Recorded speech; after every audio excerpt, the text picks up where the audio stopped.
ದೇಶಾದ್ಯಂತ ಈಗ ರಾಮ ಮಂದಿರ ಉದ್ಘಾಟನೆಯ ಸಂಭ್ರಮ ಮನೆ ಮಾಡಿದೆ. ಈ ನಡುವೆ ಉಡುಪಿಯ ವಿಜ್ಞಾನಿಯೊಬ್ಬರು ನಿರ್ಮಿಸಿದ ಟೆಲಿಸ್ಕೋಪ್ ತಂತ್ರಜ್ಞಾನವನ್ನು ಅಯೋಧ್ಯೆಯ ಭದ್ರತೆಗಾಗಿ ಬಳಸಿಕೊಳ್ಳಲಾಗುತ್ತಿದೆ.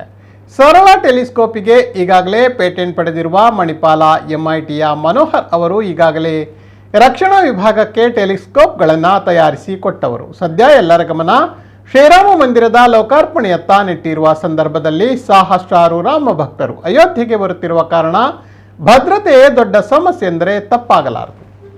ಸದ್ಯ ಉಡುಪಿಯ ಈ ತಂತ್ರಜ್ಞರು ನಿರ್ಮಿಸಿದ ಟೆಲಿಸ್ಕೋಪ್ ಅಯೋಧ್ಯೆಯ ಶ್ರೀರಾಮ ಮಂದಿರದ ಭದ್ರತೆಯಲ್ಲಿ ಬಳಸಿಕೊಳ್ಳಲಾಗುತ್ತಿದೆ. ಉಡುಪಿಯ ಮನೋಹರ್ ಸಂಶೋಧಿಸಿರುವ ಟೆಲಿಸ್ಕೋಪ್ಗಳನ್ನು ಈಗಾಗಲೇ ದೇಶದ ರಕ್ಷಣಾ ಇಲಾಖೆ ಬಳಸಿಕೊಳ್ಳುತ್ತಿದೆ. ಅತ್ಯಂತ ಸರಳ ಮತ್ತು ಕಡಿಮೆ ವೆಚ್ಚದಲ್ಲಿ ನಿರ್ಮಾಣವಾಗುತ್ತಿರುವ 50 ಟೆಲಿಸ್ಕೋಪ್ಗಾಗಿ ರಕ್ಷಣಾ ಇಲಾಖೆ ಬೇಡಿಕೆ ಇಟ್ಟಿದೆ. ಈ ಹಿಂದೆ ರಕ್ಷಣಾ ವಿಭಾಗಕ್ಕೆ ಬೈನಾಕ್ಯುಲರ್ ಸರಬರಾಜು ಮಾಡಿರುವ ಮನೋಹರ್ ಮಣಿಪಾಲದ MIT ಕಾಲೇಜಿನಲ್ಲಿ ಲ್ಯಾಬ್ ಇನ್ಚಾರ್ಜ್ ಆಗಿದ್ದವರು.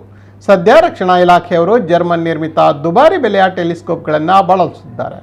ಇದು 30,000 ರೂಪಾಯಿಗೂ ಅಧಿಕ ಬೆಲೆಯದ್ದಾಗಿದೆ. ಆದರೆ ಮನೋಹರ್ ಅವರು ನಿರ್ಮಿಸುವ ಟೆಲಿಸ್ಕೋಪ್ ಉತ್ತಮ ಕ್ಲಾರಿಟಿಯೊಂದಿಗೆ 15,000 ರೂಪಾಯಿ ಬೆಲೆ ಹೊಂದಿದೆ.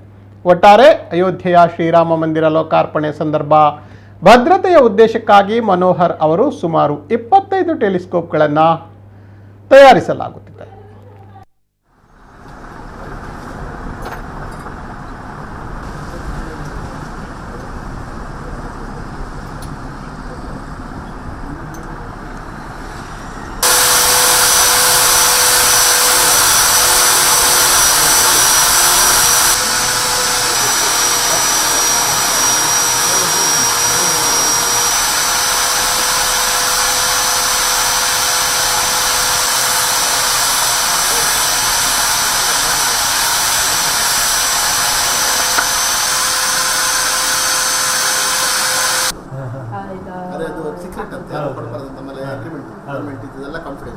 ಕಾನ್ಫಿಡೆನ್ಷಿಯಲ್ ಆಗಿ ಇಡಬೇಕು ಅಂತ ಇದೆ. ನಾವು ಔಟ್ ಫ್ಯಾಕ್ಟ್ಸ್ ಹತ್ರ ಹೋಗೋದು ಅಂತ ಹೌದು. ಇನ್ನೊಂದು ಪ್ರಾಬ್ಲಮ್ ಅವ್ರು they want it water proof, full aluminium body, full aluminium ಆಗಬೇಕು ಅಂತ. ಮತ್ತೆ ಸೀಲ್ಡ್ ಅಲ್ಯೂಮಿನಿಯಂ ಇದೆಲ್ಲ ಆಗೋದಿಲ್ಲ, ಅಲ್ಯೂಮಿನಿಯಂ ಎಲ್ಲ ಬೇಕಾಗ್ತದೆ. ನೋಡಿ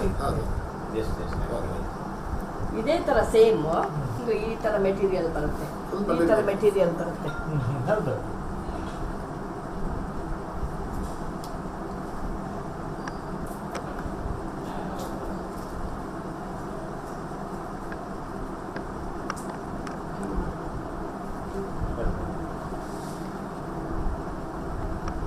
ಔಟರ್ ಬಾಡಿ ಬೇರೆ, ಅದನ್ನ ಇಲ್ಲಿ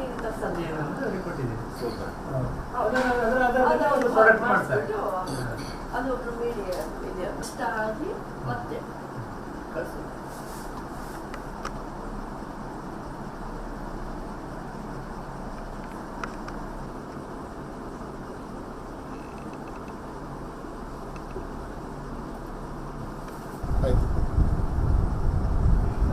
ರೇಟಲ್ಲೇ ಕೊಟ್ಟಿದ್ದು ನೋಡಿ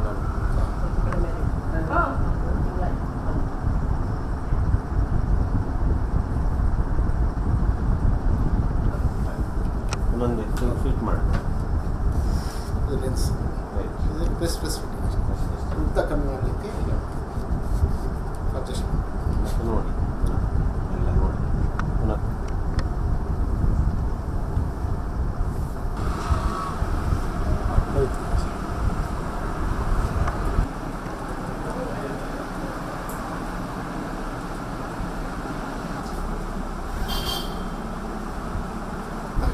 ಇದು ನೀವು ಹತ್ತಿರ ಎನಿಸ್ತಂದರೆ ಐಬೇಸ್ ಉಂಟು ಪಾರ್ಟ್. ಆಯ್ತು